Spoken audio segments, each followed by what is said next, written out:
इन्हीं सब विचारों में पड़े पड़े मुंशी जी को झपकी आ गई और उनकी आंखों के सामने एक सपना सा उभर आया।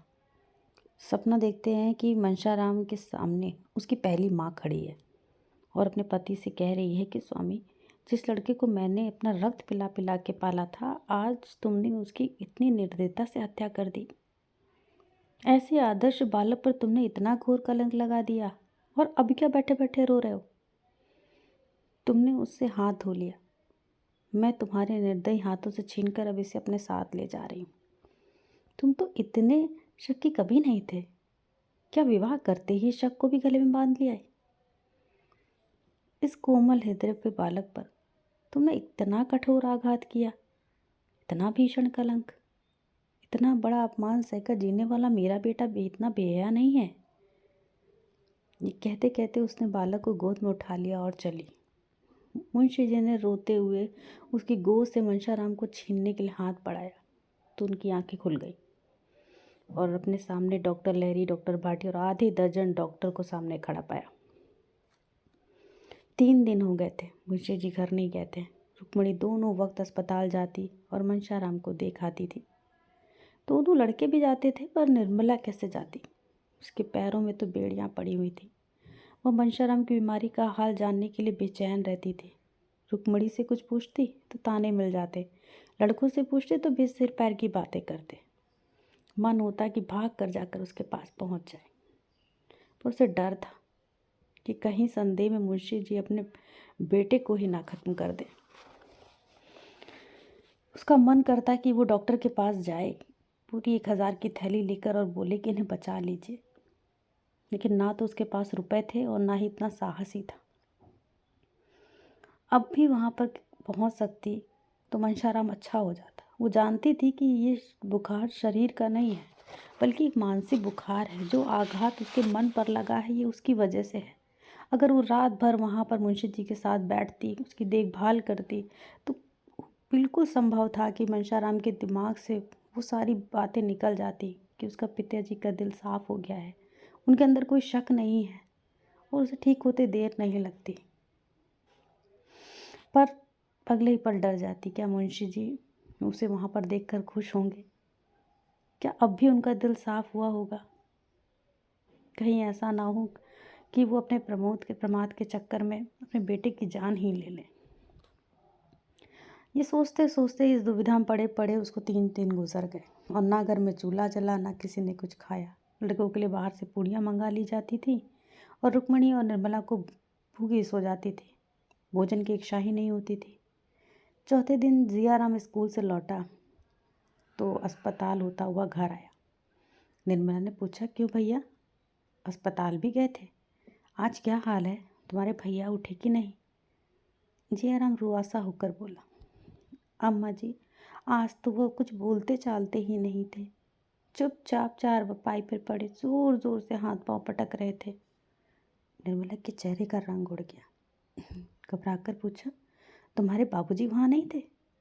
जियाराम बोला, थे क्यों नहीं, आज वो बहुत रोते थे। निर्मला का कलेजा धक धक करने लगा। पूछा, डॉक्टर लोग वहाँ नहीं थे?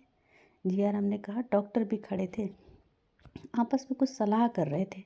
उनमें से एक सर्जन जो था वो अंग्रेज़ी में कह रहा था कि मरीज़ की देह में कुछ ताज़ा खून डालना चाहिए। इस पर बाबूजी ने कहा, इतनी देर से मेरी देह से जितना चाहे उतना खून निकाल लीजिए। सर्जन हंसने लगा और बोला, आपके शरीर से काम नहीं चलेगा, न आपके ब्लड से, किसी जवान आदमी का ब्लड चाहिए। आखिर उसने पिचकारी से कोई दवा भैया के बाजू में डाल दी। 4 अंगुल से कम नहीं रही होगी वो सुई, पर भैया हिले तक नहीं। मैंने तो डर के मारे आंखें ही बंद कर ली। बड़े बड़े महान संकल्प आवेश में को जन्म दे देते हैं और आवेश में ही लिए जाते हैं। कहाँ तो निर्मला भय से सूख ही जा रही थी और कहाँ उसके ने दृढ़ संकल्प कर डाला कि वो अपनी देह का ताज़ा खून उसको दे के रहेगी।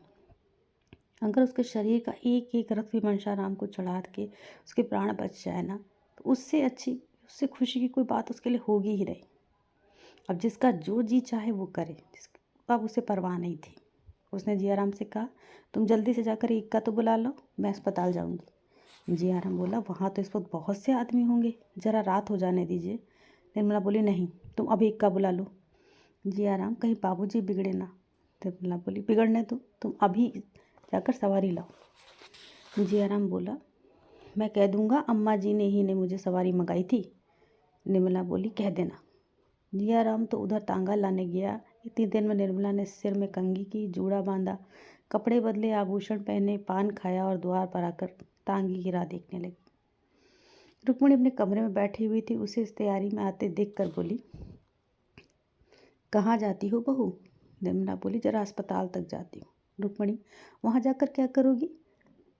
कुछ नहीं करूँगी, क्या करने वाले तो भगवान है, देखने को जी चाहता है। मैं कहती हूँ मत जाओ। निर्मला ने हाथ जोड़ते हुए कहा, अभी चली जाऊंगी दीदी। जी आराम कह रहे हैं कि इस वक्त उनकी हालत अच्छी नहीं है, जी नहीं मानता, आप भी चलिए ना। मैं देख आई हूँ, इतना तो समझ लो कि अब बाहरी खून पहुँचाने की ही जीवन की आशा है। कौन अपना ताज़ा खून देगा और क्यों देगा? उसमें भी तो प्राणों का भय है, इसलिए तो जाती हूँ। मेरे खून से काम ना चलेगा? चलेगा क्यों नहीं, जवान ही का तो खून चाहिए। लेकिन तुम्हारे खून से मनशाराम की जान बच जाए, इससे तो कहीं अच्छा है कि उसे पानी में बहा दिया जाए।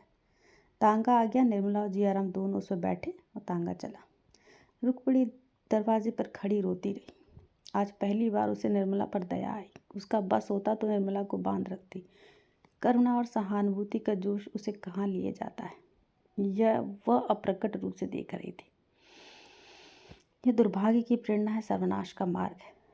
निर्मला अस्पताल पहुंची तो दिए जल चुके थे। डॉक्टर लोग अपनी राय देकर विदा हो चुके थे। मनशाराम का बुखार कुछ कम हो गया था। वो टकटकी लगाए हुए द्वार की ओर देख रहा था। उसकी दृष्टि उन्मुक्त आकाश की ओर लगी हुई थी, मानो किसी देवता की प्रतीक्षा कर रहा हो। वो कहाँ है, किस दिशा में है, इसका कुछ भी ज्ञान नहीं था। अचानक निर्मला को देखते ही वो चौंक कर उठ बैठा, जैसे उसकी समाधि टूट गई हो और विलुप्त चेतना से वो लौट कर आया हो। उसे अपनी स्थिति का, अपनी दशा का ज्ञान हो गया, मानो कोई भूली हुई बात याद आ गई। उसने आंखें फाड़ कर निर्मला को देखा और मुंह फेर लिया। अचानक मुंशी जी तेज से बोले, तुम यहाँ क्या करने आई हो? निर्मला अवाक रह गई। वो क्या बतलाए कि क्या करने आई है। इतने सीधे से प्रश्न का भी उसने कोई उत्तर नहीं दे सकी। वो क्या करने आई थी? इतना जटिल प्रश्न किसके सामने आया होगा? घर का आदमी बीमार है, उसे देखने आई है। यह बात क्या बिना पूछे मालूम नहीं हो सकती थी? फिर प्रश्न क्यों? हद से खड़ी रही, मानो संज्ञाहीन हो गई। उसने दोनों लड़कों से मुंशी जी के शोक और संताप की बातें सुनकर अनुमान किया था कि अब उनका दिल साफ हो गया है। अब उसे ज्ञात हुआ कि वो भ्रम था, एक महाभ्रम था। अगर वो जानती कि आंसू की बारिश ने भी संदेह की अग्नि शांत नहीं की है तो वो कभी नहीं आती। वो कुड़ कुड़ कर मर जाती, घर से पाँव नहीं निकालती। मुंशी जी ने फिर वही प्रश्न किया, तुम यहाँ क्यों आई हो? निर्मला ने निशंक भाव से उत्तर दिया, आप यहाँ क्या करने आए? मुंशी जी ने नथुने फड़फड़ाने लगे। वो झल्ला कर चरपाई से उठे और निर्मला का हाथ पकड़कर बोले, तुम्हारे यहाँ आने की क्या ज़रूरत थी? जब मैं बुलाऊं तब आना, समझ गई? अरे ये क्या अर्थ हुआ? मनशाराम जो चरपाई से हिल भी नहीं सकता था, उठकर खड़ा हो गया और निर्मला के पैरों पर गिर के रोता हुआ बोला, अम्मा जी, इस अभागे के लिए आपको व्यर्थ इतना कष्ट हुआ। मैं आपका स्नेह कभी नहीं भूलूंगा। ईश्वर से मेरी प्रार्थना है कि मेरा पुनर्जन्म आपके गर्भ से हो, जिससे मैं आपके ऋण से उऋण हो सकूं। ईश्वर जानता है मैंने आपको विमाता नहीं समझा, मैं आपको अपनी माता समझता रहा। आपकी उम्र मुझसे बहुत ज़्यादा ना हो, लेकिन आप मेरी माता के स्थान पर थी और मैंने आपको सदैव उसी दृष्टि से देखा। अब नहीं बोला जाता अम्मा जी, क्षमा कीजिएगा, यह अंतिम भेंट है। निर्मला ने अश्रु प्रवाह को रोकते हुए कहा, तुम ऐसी व्यर्थ की बातें क्यों करते हो? 2-4 दिन में अच्छे हो जाओगे। मनशाराम ने क्षीण स्वर में कहा, अब जीने की इच्छा नहीं और ना बोलने की शक्ति ही है। ये कहते कहते मनशाराम अशक्त होकर वहीं ज़मीन पर लेट गया। निर्मला ने पति की ओर निर्दय नेत्रों से देखते हुए कहा, डॉक्टर ने क्या सलाह दी? सबसे सब भंग खा गए हैं। कहते हैं ताज़ा खून चाहिए, ताज़ा खून मिल जाए तो प्राण रक्षा हो सकती है। मुंशी जी ने निर्मला की ओर तीव्र नेत्रों से देखकर कहा, मैं ईश्वर नहीं हूँ और ना डॉक्टर ही को ईश्वर समझता हूँ। ताज़ा खून तो ऐसी बेशकीमती चीज़ नहीं है। आकाश के तारे भी तो बेशकीमती नहीं हैं, उनके सामने खंदक क्या चीज़ है। मैं अपना खून देने को तैयार हूँ। निर्मला बोली, डॉक्टर को बुलाइए। मुंशी जी ने कहा, तुम? निर्मला, हाँ। क्या मेरे खून से काम नहीं चलेगा? तुम अपना खून दोगी? नहीं, तुम्हारे खून की ज़रूरत नहीं, इसे प्राण का भय है। मेरे प्राण किस दिन काम आएंगे? नहीं निर्मला, उनका मूल्य अब मेरी निगाहों में बहुत बढ़ गया है। आज तक वो मेरे भोग की वस्तु थी, आज से वो मेरी भक्ति की वस्तु है। मैंने तुम्हारे साथ बहुत अन्याय किया है, क्षमा कर दो मुझको। जो कुछ होना था हो गया, किसी भी की कुछ न चली। डॉक्टर साहब निर्मला के देह से रक्त निकालने की चेष्टा कर ही रहे थे कि मनशाराम अपने उज्जवल चरित्र की अंतिम झलक दिखाकर इस भ्रम लोक से विदा हो गया। इतनी देर तक उसके प्राण निर्मला की ही राह देख रहे थे। उसे निष्कलंक सिद्ध किए बिना वो उस देह को कैसे त्याग कर सकता था? उसका उद्देश्य पूरा हो गया। मुंशी जी को निर्मला के निर्दोष होने पर विश्वास हो गया। पर कब? जब हाथ से तीर निकल चुका था और अब मुसाफिर ने जूती में पांव डाल लिया था। पुत्र शोक में मुंशी जी का जीवन भार स्वरूप हो गया। उस दिन से फिर उसके होठों पर हंसी नहीं आई। ये जीवन अब उन्हें व्यर्थ लगने लगा था। कचहरी जाते, फिर वापस आते, मगर मुकदमों की पैरवी करने के लिए नहीं, केवल दिल बहलाने के लिए। घंटे 2 घंटे में वहाँ से उकताकर फिर चले आते। खाने बैठते तो कौर मुंह में नहीं जाता। निर्मला अच्छी से अच्छी चीज़ पकाती, पर मुंशी जी 2-4 कौर में ही उठ खड़े होते। ऐसा जान पड़ता कि कौर मुंह से निकल जाता है। मनशाराम के कमरे की ओर जाते तो उनका दिल टूक टूक करने लगता। जहाँ उनकी आशाओं का दीपक जलता रहता था, वहाँ अंधकार छाया हुआ था। उनके 2 पुत्र अभी भी थे, लेकिन जब दूध देती हुई गाय मर जाती है तो बच्चे का क्या भरोसा। जब फलने फूलने वाला वृक्ष गिर जाता है तो नन्हे नन्हे पौधों से क्या आशा। यूँ तो जवान बूढ़े सभी मरते हैं, लेकिन दुख इस बात का था कि उन्होंने स्वयं खुद से अपने बच्चे की जान ली थी। जिस दिन बात याद आ जाती है तो ऐसा मालूम होता था कि उनकी छाती फट जाएगी और उनका हृदय निकल कर बाहर आ जाएगा। निर्मला को पति से सच्ची सहानुभूति थी। जहाँ तक हो सकता था वो उनको प्रसन्न रखने का ख्याल पूरा कोशिश करती थी और भूल कर भी पिछली बातों पर अपने मुंह में लाती ही नहीं थी। मुंशी जी उससे मनशाराम की कोई चर्चा करते शर्माते थे। उनकी कभी कभी ऐसी इच्छा होती कि एक बार निर्मला से अपने मन के सारे भाव खोल के रख दूँ, लेकिन उनकी शर्म उन्हें रोक लेती थी। इस बात की उन्हें वो सांत्वना भी न मिलती थी जो उनकी व्यथा कह डालने और दूसरों से अपने गम को बता देने से हो जाती।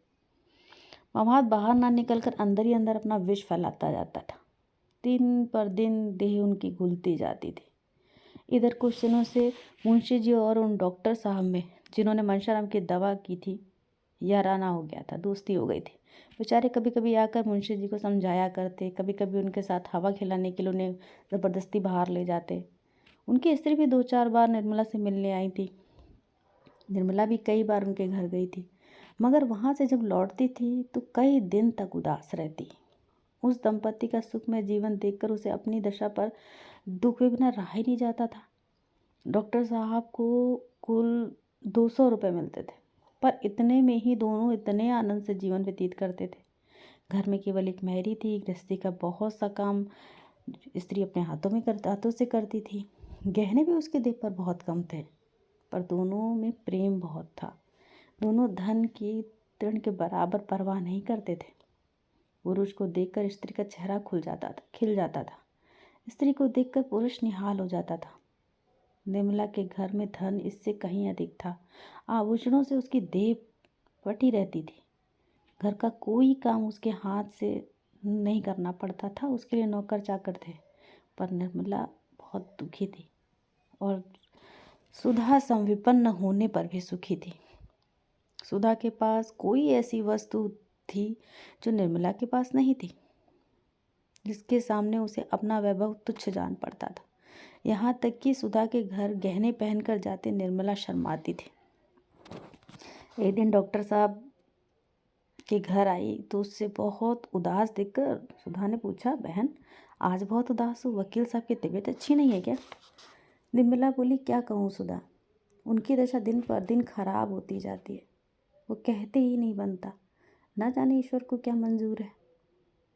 सुधा बोली, हमारे बाबूजी तो कहते हैं कि उन्हें कहीं जलवायु बदलने के लिए जाना ज़रूरी है, नहीं तो कोई भयंकर रोग खड़ा हो जाएगा।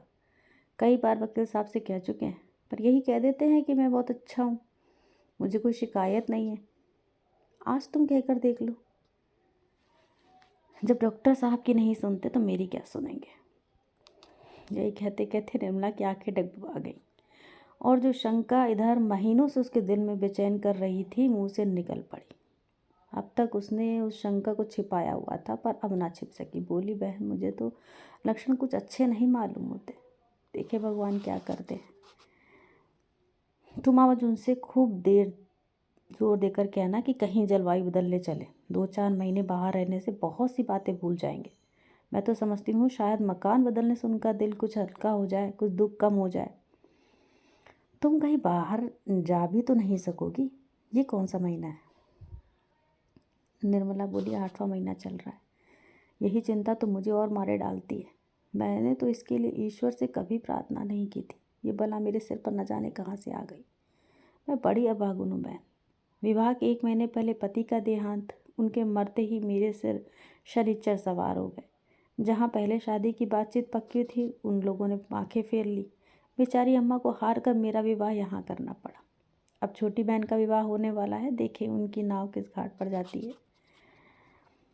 जब पहले विवाह की बातचीत हुई थी तो उन लोगों ने इनकार क्यों कर दिया, यह तो वे ही जाने। पिताजी ना रहे तो सोने की गठरी कौन देता। यह तो निश्चित है। कहाँ के रहने वाले थे? लखनऊ के। नाम तो याद नहीं, आबकारी के कोई बड़े अफसर थे।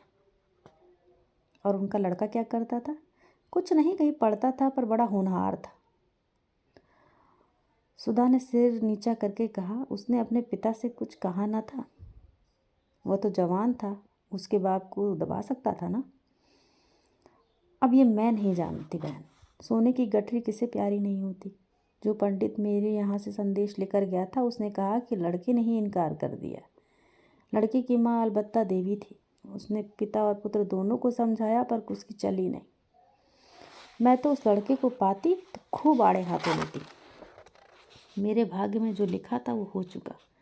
बेचारी कृष्णा पर जाने क्या बीतेगी।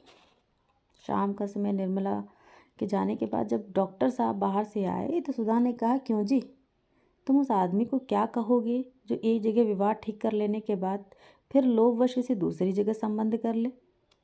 डॉक्टर सिन्हा ने स्त्री की इस बात को कौतूहल में देखकर कहा, ऐसा नहीं करना चाहिए। और क्या?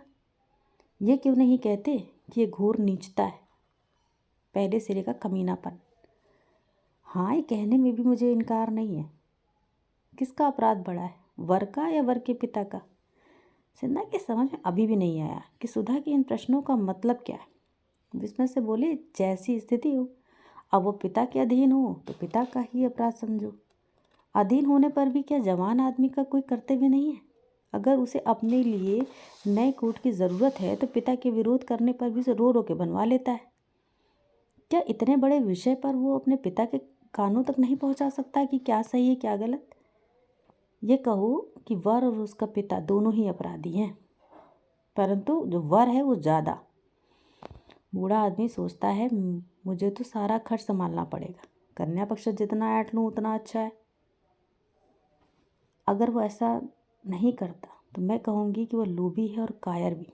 दुर्भाग्यवश ऐसा ही एक प्राणी मेरा पति है, और मेरी समझ में नहीं आता कि मैं किन शब्दों से उसका तिरस्कार करूं। सिन्हा ने हिचकिचाते हुए कहा, वह दूसरी बात थी, लेन देन कारण नहीं था, बिल्कुल दूसरी बात थी। कन्या के पिता का देहांत हो गया था, ऐसी दशा में हम लोग क्या करते? यह भी सुनने में आया था कि कन्या में कोई ऐब है, वो बिल्कुल दूसरी बात थी। मगर तुमसे कथा किसने कही? कह दो कि वो कन्या कानी थी, कुबड़ी थी, नाई के पेट की थी या भ्रष्टा थी। इतनी कसर क्यों छोड़ दी? भला सुनूं तो उस कन्या में क्या ऐब था? मैंने देखा तो नहीं, सुनने में आया था कि उसमें कोई ऐब है। सबसे बड़ा ऐब यही था कि उसके पिता का देहांत हो गया था और वो कोई लंबी चौड़ी रकम नहीं दे सकती थी। इतना स्वीकार करते क्यों झेपते हो? मैं कुछ तुम्हारे कान तो काट नहीं लूँगी। अगर 2-4 फिक्रे कहूँ तो एक कान से सुनकर निकाल देना। ज़्यादा चीचपड़ करूँ तो छड़ी से काम ले सकते हो। औरत जात ठहरी, डंडे से ही ठीक कर सकते हो। अगर उस कन्या में कोई ऐब था तो मैं कहूँगी लक्ष्मी भी बेऐब नहीं है। तुम्हारी तकदीर खोटी थी बस, और क्या। तुम्हें तो मेरे पल्ले पड़ना था। तुमसे किसने कहा कि वो ऐसी थी और वैसी थी? जैसी तुमने किसी से सुनकर मान लिया, वैसे ही हम लोगों ने भी सुनकर मान लिया। मैंने सुनकर नहीं मान लिया, अपनी आँखों से देखा। अगर ज़्यादा बखान ना करूँ, मैंने ऐसी सुंदर स्त्री कभी देखी ही नहीं थी। क्या वो यहीं कहीं है? सच बताओ, उसे कहाँ देखा? क्या तुम्हारे घर आई थी? हाँ, मेरे घर आई थी और एक बार नहीं कई बार आ चुकी है। मैंने भी उसके यहाँ कई बार जा चुकी हूँ। वकील साहब की बीवी वही कन्या है जिसे आपने ऐबों कारण छोड़ दिया था। सच? बिल्कुल सच। आज अगर उसे मालूम हो जाए कि आप वही महापुरुष हैं तो शायद फिर इस घर में कभी कदम नहीं रखेगी। ऐसी सुशीला, घर के कामों में ऐसी निपुण और परम सुंदरी स्त्री इस शहर में 2-4 ही होंगी। तुम मेरा बखान करते हो, मैं उसकी नौकरानी बनने लायक भी नहीं हूँ। घर में ईश्वर का दिया सब कुछ है, मगर जब प्राणी ही का मेल नहीं है तो सब रहकर क्या करेगा? धन्य है उसके धैर्य को कि उस बुढ़े कूसट वकील के साथ जीवन के दिन काट रही है। मैंने तो कब का जहर खा लिया होता, मगर मन की व्यथा कहने से थोड़ा प्रकट होती है। हंसती है, बोलती है, गहने पहनती है, पर रोया करती है। वकील साहब की खूब शिकायत करती होगी। सन्ना साहब बोले, शिकायत क्यों करेगी? क्या वो उसके पति नहीं है? संसार में अब उसके लिए जो कुछ है वकील साहब है, वो बुढ़े हों या रोगी हों, पर है तो उसके स्वामी ही ना। कुलवंती से पति की निंदा नहीं करती, उल्टा काम है। वो उनकी दशा देखकर कुड़ती है, पर मन से कुछ नहीं कहती। सन्ना बोले, इन वकील साहब को क्या सूझी कि इस उम्र में विवाह करने चल दिए? ऐसे आदमी ना हो तो गरीब कुंवारियों की नाव कौन पार लगाएगा? तुम और तुम्हारे जैसे साथी भारी गठरी लिए बिना तो बात करते नहीं हैं। फिर ये बेचारी किसके घर जाए? तुमने ये बड़ा भारी अन्याय किया है और तुम्हें उसका प्रायश्चित तो करना ही पड़ेगा। ईश्वर उसका सुहाग अमर करे। लेकिन वकील साहब को कुछ हो गया तो बेचारी का जीवन ही खत्म हो जाएगा। आज तो बहुत रोती थी। तुम लोग सचमुच बड़े निर्दयी हो। मैं तो अपने सोहन का विवाह किसी गरीब लड़की से ही करूँगी। डॉक्टर साहब ने पिछला वाक्य नहीं सुना। वो घोर चिंता में पड़ गए। उनके मन में प्रश्न उठ उठ कर उसकी बार बार आने लगा, कहीं वकील साहब को कुछ हो गया तो। आज उन्हें अपने स्वार्थ का भयंकर स्वरूप दिखाई दिया। वास्तव में ये उन्हीं का अपराध था। अगर उन्हें पिता से जोर देकर कहा होता कि मैं और कहीं नहीं उसी से विवाह करूँगा, तो क्या वो उनकी इच्छा के विरुद्ध विवाह कर देते? दोस्तों, आगे की कहानी हम अगले वीडियो में सुनेंगे और इसके लिए आप मेरे चैनल को लाइक एंड सब्सक्राइब करना बिल्कुल ना भूलें और बेल आइकन पर ज़रूर क्लिक करें ताकि आगे की वीडियो आप अच्छी तरीके से देख सकें और सुन सकें। दोस्तों, अगले वीडियो में फिर मिलेंगे, तब तक के लिए bye bye and take care.